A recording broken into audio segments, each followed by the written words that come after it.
First, you have to believe that you're a Satanist. And then you have to come to a point of no return. Crime, murder. Once you get to that point, you really hold power over the others. In the beginning, the police believed that Fabio and Chiara had run away. Because I held in my hands the transcripts of all their testimonies, and they all described the facts in an identical manner, I'm surprised that no one realized that the accused must have agreed on a common story. My first reaction was to think that Volpe had killed him. The end result is that the devil, if you believe in him, has won.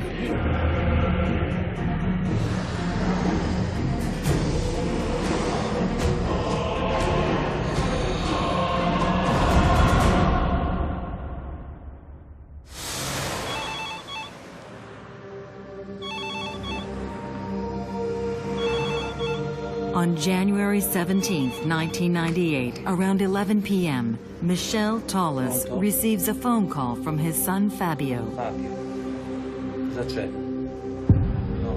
In a hesitant voice, Fabio tells his father he won't be coming home. He wants to spend the night with his girlfriend, Chiara Marino, who is 3 years older than him. No. Torni a casa.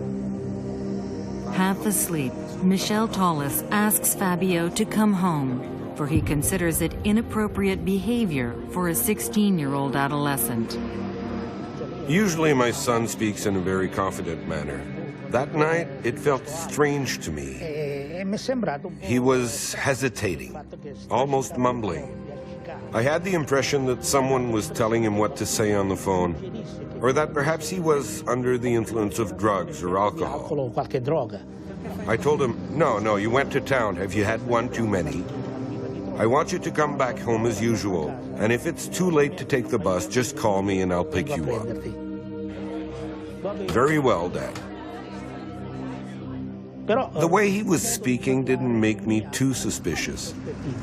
But let's just say it made me worried enough that I got dressed to go and get him, because I was still in my pajamas. I said to myself, I hope he doesn't do anything silly with Chiara. She's so young. At that time, I thought she was a minor like my son, and I didn't want any trouble with her parents. Why did Fabio call? He knew his father would surely not grant his permission. Michel has a keen intuition that something is afoot. Although it's almost midnight, the father heads for the Midnight Pub, a club in Milan where heavy metal music fans hang out. He knows that his son and the Circus of Satan band members go there regularly. It took me a good 30 minutes to get to the Midnight Pub in Milan. Michel Tolles shows up at the Midnight Pub, meets the people who are there. Of course, everyone knows Fabio. In the pub, the first person who came to me was Paolo Leoni, a.k.a. Ozzy. He gave himself that name because he admired Ozzy Osbourne. Paolo Leoni is one of the members of Fabio's band and also works at the Midnight Pub as a waiter. He recognized me. He'd occasionally seen me before when I was picking up Fabio. So he asked me, Mr. Tolles, what are you doing here? What do you mean, what am I doing here? I'm here to pick up Fabio. He phoned me. Leoni says, that's right. Fabio left with Chiara a while ago to go to the bistro next door, because they don't let us use the phone at the midnight. I go to the bistro next door, I ask the owner, he says, yes, I saw them. It's true there's a lot of people on Saturdays, but Fabio came in to buy phone tokens. He was with Chiara, but I can't remember what he said on the phone or if he was with other people. It's too busy on Saturdays. There's too much work. That's what he confirmed. I told him, fine, thank you. Paolo Leoni follows Michel Tolles up to the bistro and tells him there's a vacant construction site nearby where Fabio and Chiara might be. Leoni tells me there's a construction site nearby that's very quiet at night, Maybe the two lovebirds wanted to be alone. Chiara had seemed very interested in Fabio for a while. So I tell him, wait a minute, I never heard about that Chiara. I don't know who she is, I've never seen her. Leone tells me, okay, maybe we can look for them. So we visit several pubs in the vicinity. I keep asking him questions about Chiara, where she comes from, who she is. And Ozzy tells me that she's a friend of his, that she lives near him in Corsico. He adds that he too is getting worried because it's past midnight and normally they come back together on the last subway train. I ask him if he has Chiara's number so I can call them just to know if they're home yet. He says yes, she lives with her parents and he gives me the number. I call, Chiara's mother answers, I tell her who I am and that my son Fabio had called me to say he was taking Chiara home. Are they there yet? She says no, and adds that Chiara had left with Ozzy. So normally she should have come back with him. After talking to Chiara's mother, Michelle Tollis continues to search, accompanied by Paolo Leone and 4 other Circus of Satan band members. I kept on looking for them with Paolo Leone and other members of the group. Naturally, one by one, they started to slip away. First Guerrieri, then Monterosso, then Zampolo, who said he had a ride with a friend. So the only ones left are Ozzy and Massimino Magni. Around 1:30 in the morning, Ozzy says that he has a friend who can bring him back to Corsico, and that he really has to leave. Sooner or later, the two lovebirds will certainly come back home, he said with a smile. But when he comes back, he notices that Fabio's bed is empty. So Fabio has decided to sleep out despite his parents' request to come back home. When I came back, the first thing my wife, with her maternal instinct, told me was, if Fabio's not back, then something must have happened to him. We tried to reassure ourselves, but finally I didn't sleep all night. At 7 a.m. I told my wife I'm going to Chiara's house in Corsico. So I get there around 7:30 in the morning, convinced that I'm going to find them there. But as soon as I get there, I realize they're not home. And that Chiara's parents are also very worried. We agreed that the first one to get word will call the other. I give them my number, my home number, and I leave. Michelle Tollis finally decides to go to the police station. Michelle Tollis can't hide his concern. He tells the policeman that he's convinced something serious has happened to his son. I don't know if he was an officer, a brigadier, or a simple carabinieri, but he told me, Mr. Tollis, they're young. They didn't come home for just one night. Don't start thinking that something terrible has happened. Anyway, it's impossible to file a missing persons report before at least 48 hours. Back home, Michelle Tollis sets about contacting all of Fabio's acquaintances, including each one of the Circus of Satan's band members. Everybody told me the same thing. Every musician, every member of Circus of Satan gave me exactly the same story. Fabio and Chiara went out to phone and never came back. In fact, that was the same version I had had the previous day from Leone, Guerrieri, Monterosso, Zampolo, and Magni.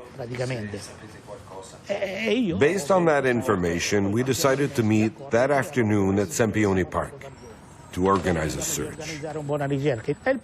So later that afternoon, I met the members of the group in the park. And that's where I first met Volpe and Sapone. With Paolo Leone, Nicola Sapone, and one of the co-founders of Circus of Satan, Andrea Volpe joins the group shortly after. At first, Circus of Satan was simply a thrash metal band who covered Black Sabbath hits. Soon after, Volpe and Sapone, both alcoholics and drug addicts, began to vandalize and ransack cemeteries in order to steal decorative items for their shows. One thing leads to another. Volpe and Sapone drag other band members into a satanic cult.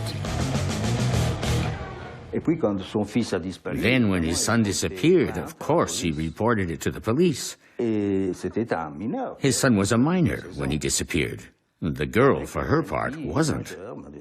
And then the police undertook a small, perfunctory investigation. At the start of the investigation, when they were making searches, I can at least say that the policemen never even bothered to search Fabio's room at my house. I had to bring them some elements myself and tell them about Fabio's habits, friends, and acquaintances. During the investigation, they searched Chiara's room. They found an altar with inverted crosses and satanic verses.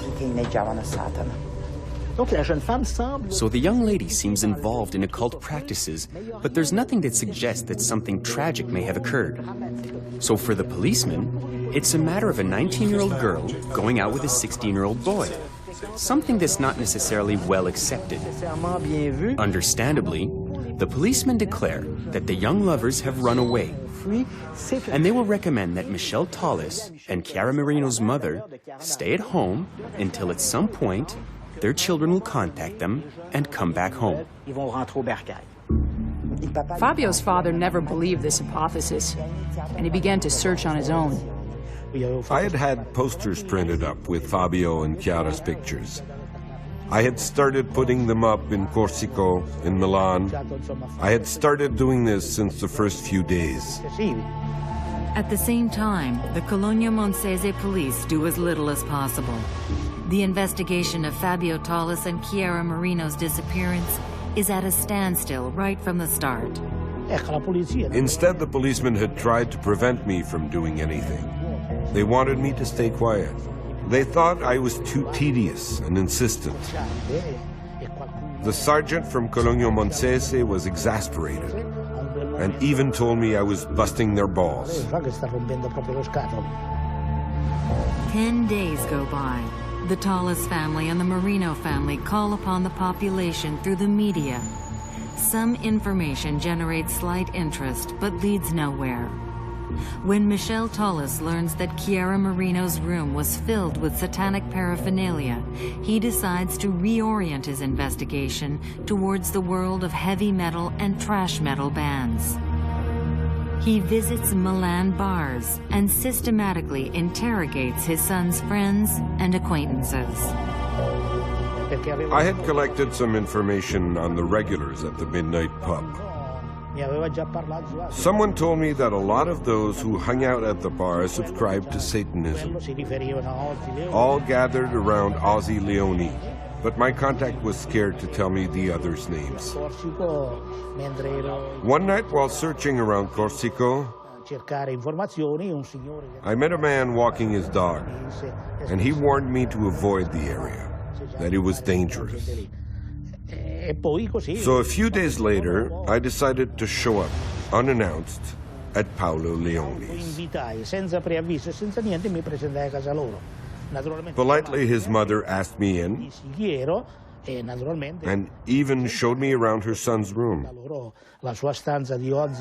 There were antique goblets, demon figurines, a goat skull on the wall, black sheets, those kinds of things.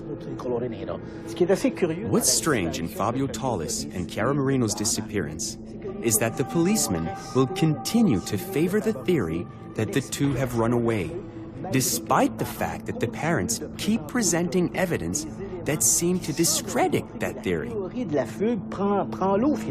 Michelle Tallis insists something isn't quite right with the testimonies provided by Circus of Satan band members.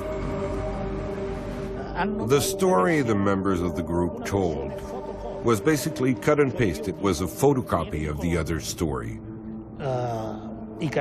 So I told myself, why don't the carabinieri in Cologno and Corsico and the policemen in Milan realize that this version is a setup, since they have in hand all those identical testimonies. It's impossible for all the members to recall the events using the same details and the same words. I now realize that that's what pushed me to pursue my research with added determination. Oltre diciamo al desiderio di ritrovarlo comunque sia, di ritrovare. I decided to get closer to that world of heavy metal bands, Che poi mi ha portato to try to understand where my son could be, since he was influenced by this marginal culture. Despite his efforts, Michel Tallis won't succeed in tracking down his son Fabio.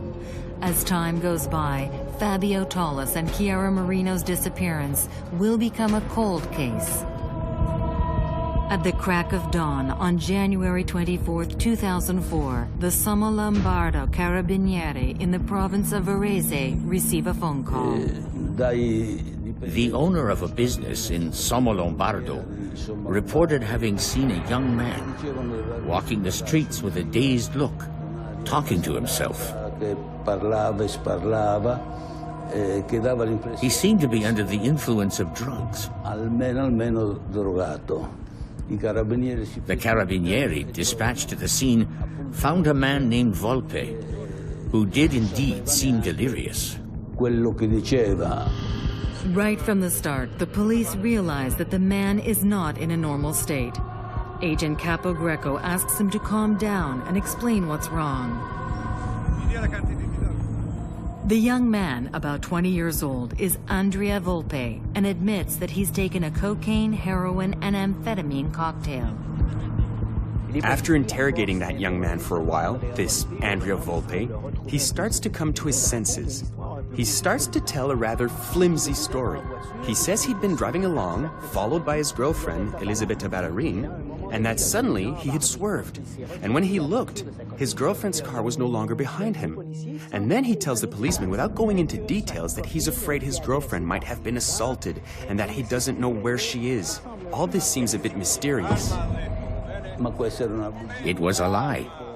When the Carabinieri finally found the young girl's car, Elisabetta Ballerin was inside. She was pale and foaming at the mouth. Once questioned by the policeman, she barely opened her eyes before drifting off once more. They called the paramedics, and both of them, Andrea Volpe and Elisabetta Ballerin, were transported to the hospital. Medical personnel quickly understand that the woman is overdosing and revive her just in time. 18-year-old Elisabetta Ballerin is from a well-to-do family in Sommo Lombardo. She and Andrea Volpe share a small isolated cottage in the Gola Secca forest north of Sommo Lombardo. As soon as she turns 18, Elisabetta drops out of school. Despite the fact that she is a good student, she convinces her father to give her the keys to the family cottage in the country so she can live there with Andrea Volpe. Andrea Volpe is well known by the authorities. He is unemployed and a well-known drug addict and a Circus of Satan band member. Police even suspect him of dabbling in the sale of narcotics. In the afternoon of January 24, 2004, young Elisabetta Ballerin, still hospitalized, snaps out of her lethargy. She is delirious and mumbles horrendous things about blood and sacrifice. From her delirious ramblings, caused by her drug-induced semi-comatose state, they concluded that something had happened at the Gola Secca cottage. Meanwhile, at the Sommo Lombardo police station, things accelerate. While Elisabetta Ballerin and Andrea Volpe are both in hospital, policemen begin their investigation. And that's when things start to get muddy. While searching Andrea Volpe's little Fiat Uno, Policemen discover that he is not the car's owner. It belongs to a lady that lives around Soma Lombardo. They contact her. It turns out that she is the mother of one Mariangela Pezzotta. The previous day, she had loaned her the car so she could meet with some friends. When policemen tell her they have found her car in a rather sorry state along the dam, and that it had been driven by an Andrea Volpe, the lady immediately tells the police she is very worried. She's worried because she knows this Andrea Volpe. He had been Mariangela's boyfriend for years. Mariangela met Volpe when she was at school at 15 or 16. Until they were 20, they acted like all other young people their age. There was no problem. Then, Volpe left for military service. He came back transformed. He had tattoos, and his behavior had changed. Since we were concerned, Mariangela confirmed that he was having problems, notably with drugs. And their love affair gradually took a turn for the worse. Mariangela tried to help, but ultimately decided to leave him. Despite the fact that the couple had broken up a long time ago, they continued to see each other. Later, we'll even learn that Mariangela was loaning money to Andrea Volpe. From there, the policemen begin to suspect that there is something that's not right in this story. When they find Mariangela Pezzotta's car driven by Andrea Volpe and involved in an accident, they realize that something is wrong. This mix-up is a bad omen. Where is Mariangela Pezzotta? For the police, it is imperative to go search Volpe and Ballerine's cottage. And when the Carabinieri arrive on the scene, the place seems abandoned. They enter the house. Remember, it's a summer cottage. It's a very humble lodging at the end of an alleyway. While going through the house, they find it to be extremely squalid. The furniture is upturned, there is garbage throughout the house. The only living presence is that of a boa living in a vivarium. Eventually, they find their way behind the house, where there's a small building used both as a shed and a greenhouse. It was in that same greenhouse behind the cottage that they found the body of Mariangela Pezzotta, buried under a mound of dirt. Her hands and feet were visible, as the body had been buried rather summarily. What's even more horrible, the Carabinieri later said, was that the body was still warm, even if the murder had taken place the night before. For investigators, the time has come to ask Andrea Volpe a few questions. Shortly after his incarceration, Andrea Volpe decided to confess. While investigators interrogate the suspect, other officers go to Anna Maria Pezzotta's residence to announce the terrible news. Her daughter, Mariangela, was assassinated in the Gola Seca cottage. At the Soma Lombardo police station, Andrea Volpe denies his implication in the crime. The first version of Andrea Volpe's testimony was that the gun had been fired by accident. He told the investigator that he was showing Mariangela a gun from his friend Elisabetta Ballerine's father's collection, and that it had gone off accidentally. At that point, Elisabetta ran up to the scene, and when they saw that Mariangela was dead, they decided not to call for help. Who would have believed them anyway? So they decided to transfer the body to the greenhouse, the shed, behind the house, and bury her summarily. What's wrong with this version is that it doesn't fit with the evidence found at the cottage. First, the prints found in the snow near the greenhouse suggest the presence of an unidentified accomplice.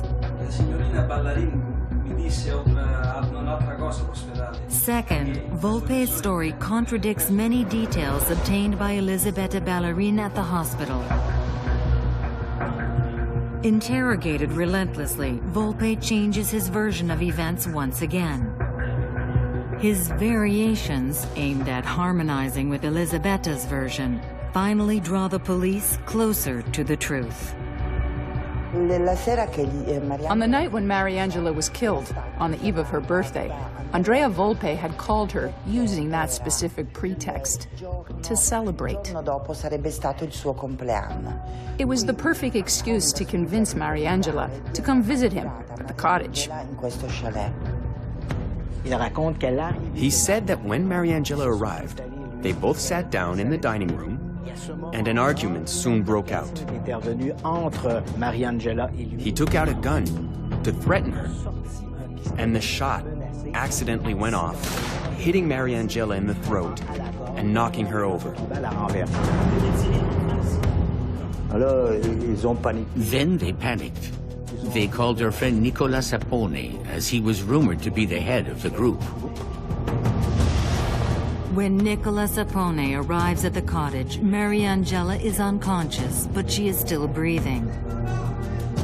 When he notices Mariangela is not dead, Sapone tells him, "You can't even kill a girl." Then, as the young girl lay dying, they decided to wrap her in a tarp and drag her outside to the little shed.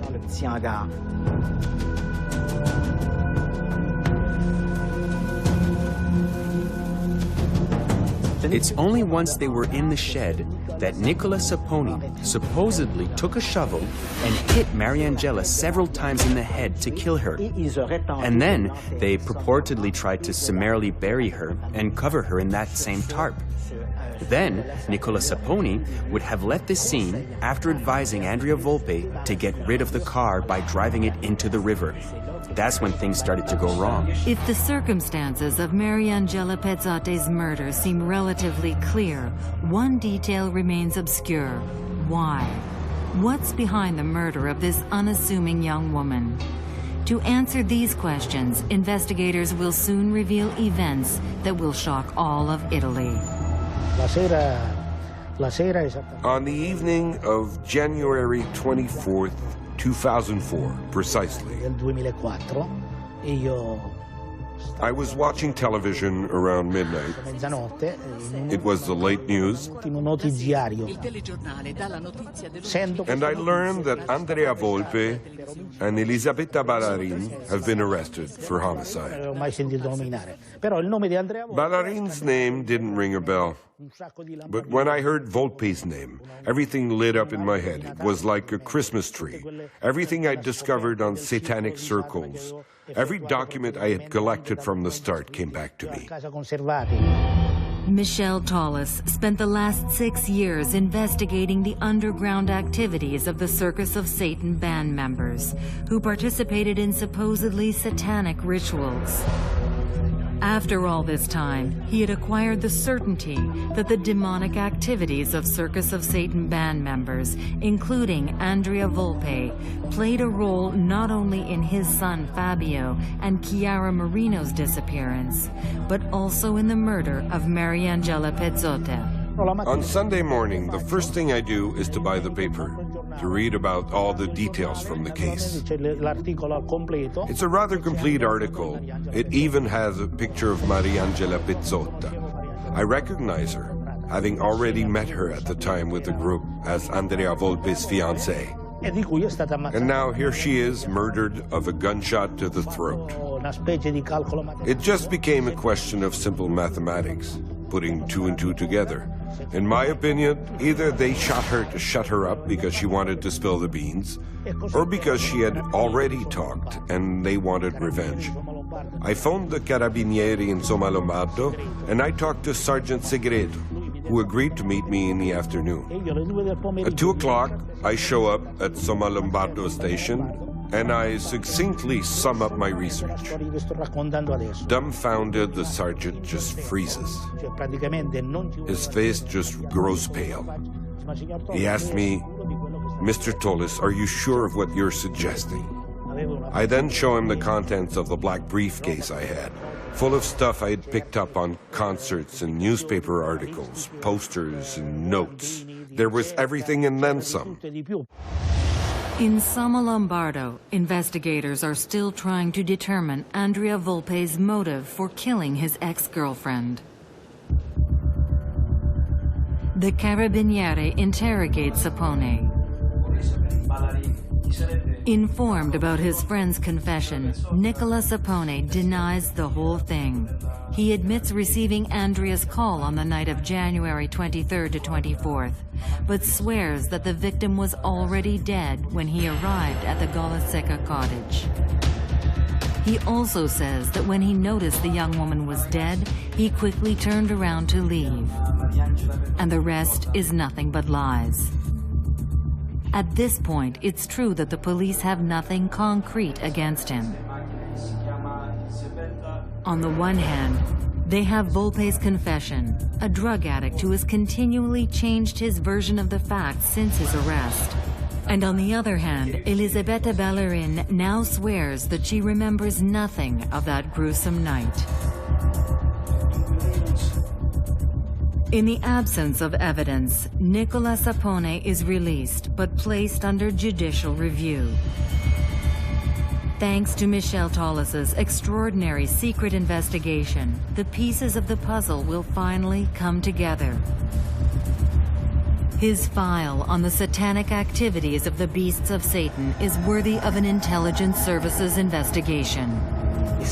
And this time, despite the years that have gone by, the police, the Carabinieri, listen to Michel Tollis. The lead is very slim, adding up to the discovery of occult elements in Chiara Marino's home. The discovery of the same in the house that Andrea Volpe and Elisabetta Ballerin shared. The fact that the group dabbled in occultism. But for the police, even if these elements are weak, there is at least a reason to follow the trail of occultism. On the counsel of his lawyer, Andrea Volpe decides to tell everything. On May 17th, 2004. At that time, he tells all. We are a group named the Beasts of Satan. We have committed all those murders. This one, this other one. And here are all the members with their names. These names corresponded exactly with the list I'd given the police. And then, he will offer up a new version of Mariangela Pizzotta's death. Once again, he will indict his friend Nicola Sapone, but he doesn't present him as a collaborator after the fact. He, in fact, says that Sapone ordered the crime, the murder of Mariangela Pizzotta.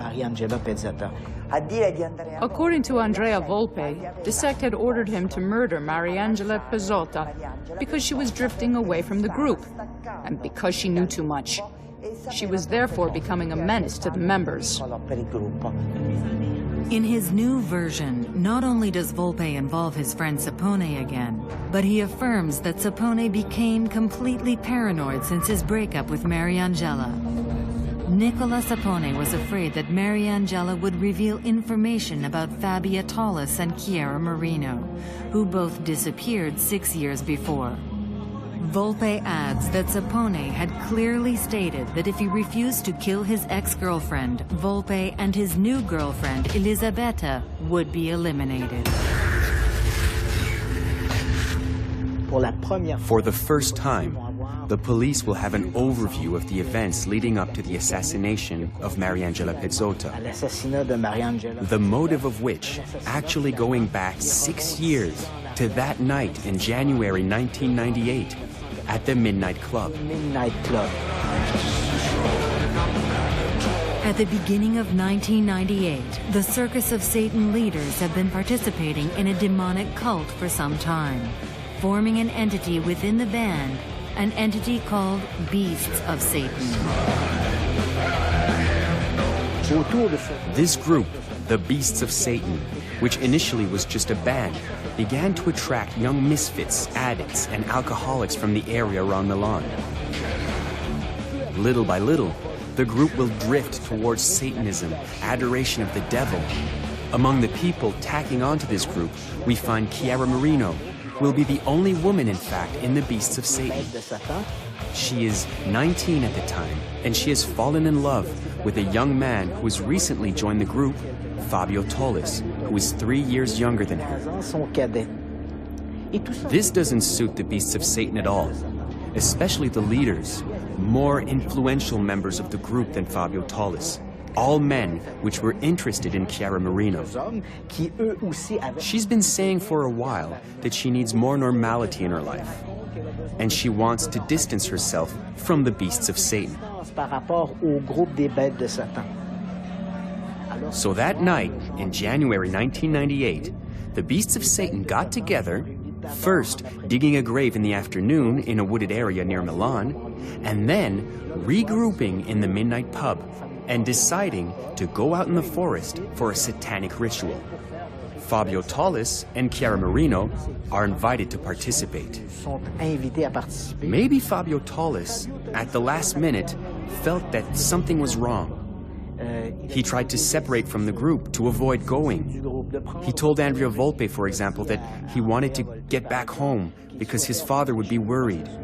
And Andrea Volpe, that same night, will force him to call his father and make up the story that he wanted to sleep out that night with Chiara Marino.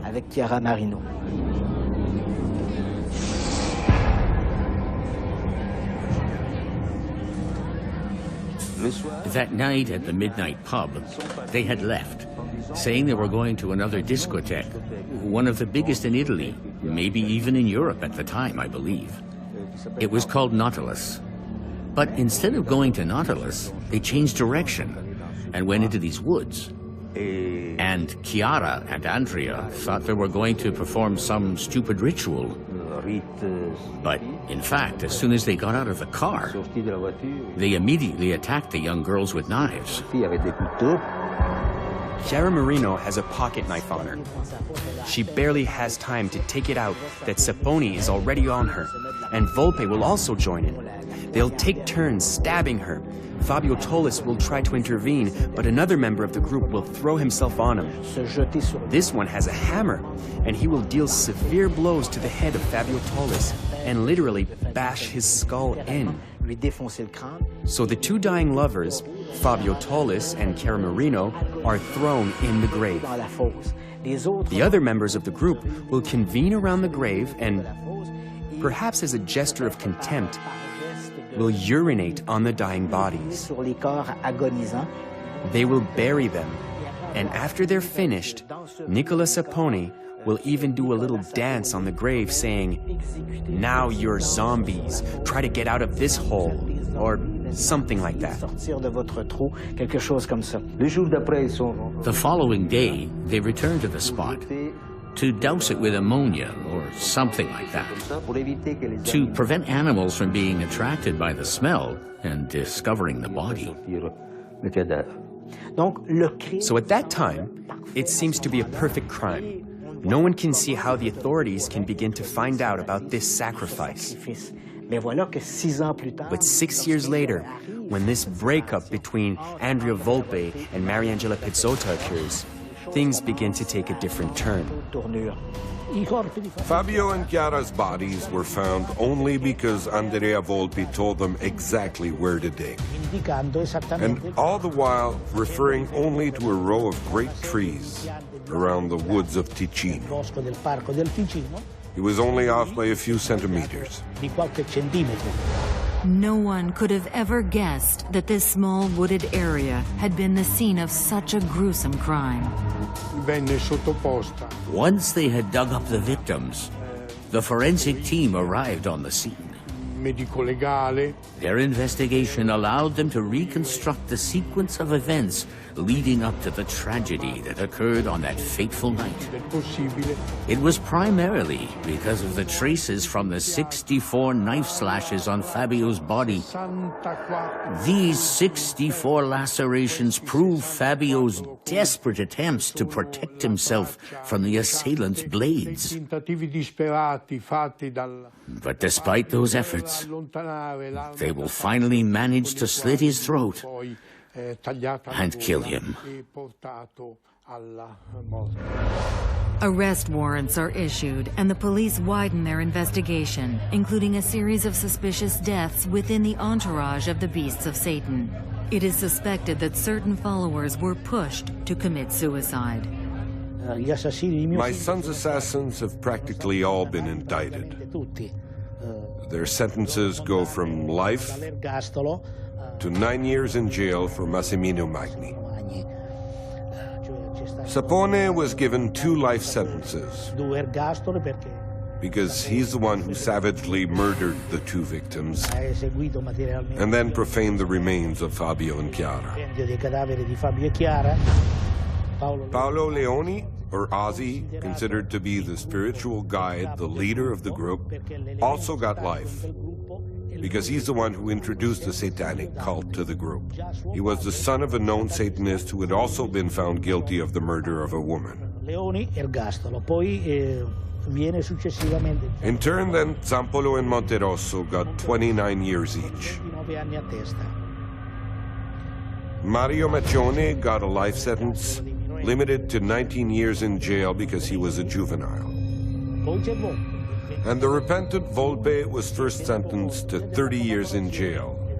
But because of his collaboration and his confession, he finally only got 20 years in jail, which was confirmed in appeals court. The sentences were just for all of the accused. But for Elisabetta Ballerin, in my view, I think the penalty was too severe. She was a young 18-year-old girl, and her role in this was marginal.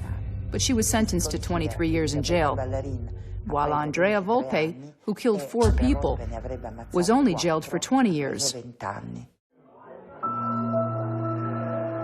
Judge Maria Greca Zoncu concluded that the Beasts of Satan members were not criminals inspired by Satanism, but weak individuals, immature and uneducated, creating a world in which reigned total moral misery.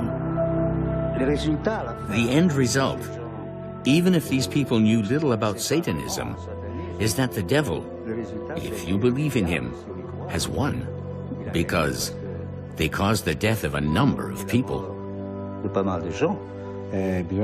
We need to remember that we can make a lot of ill-considered decisions because of love. Mariangela gave her life simply because she accepted to pay Volpe's debts. Occult crime or not, the Beasts of Satan affair resulted in nothing but grief, regrets, and certainly remorse. When the accused show remorse, it's always for themselves. The ones who committed those offenses, those terrible and reprehensible crimes, have asked both me, my family, our families, and even their own families to forgive them. Some of them have even used the papers and the media to do so. Volpe and Guerrieri have expressed their regrets in that way. But when I personally met Volpe at the prison in a face-to-face encounter, I understood just by looking at him that these regrets were just for show. Because for them, evil flows in their veins. It is part of their DNA.